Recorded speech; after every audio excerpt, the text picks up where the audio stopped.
佢其貌不揚，花名叫肥高，一時係專業人士，一時係有錢商人，一時係銀行職員，行騙男扮富貴，涉強姦勒索呃12人，住高級酒店同服務式住宅，用遇見 Apps 同 Facebook 識女仔，打扮光鮮，出手闊綽，氹得唔少女仔發生關係。之後話自己周轉不靈，借錢不特止，仲要人幫佢交租，又話可以幫人還債，叫人俾錢佢投資。有女仔就咁唔見咗59萬。最卑鄙嘅係，仲影人攞照勒索兼強姦，就連幫佢打掃嘅鐘點工人都唔放過，問人借錢救急，呃咗3個女工，每人10萬。喺現階段呢，我哋發現呢有12名嘅受害人，包括11名嘅女性，1名嘅男性，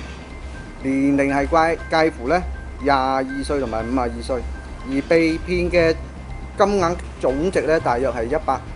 萬。行騙13個月，呢個32歲嘅無業男，星期一涉嫌行騙勒索3宗強姦被捕。警方唔排除仲有更多受害人，呼籲市民舉報。原來姓高呢個疑犯早有前科，曾經拍女童裸照坐過監。詳情睇埋下一隻動新聞啦。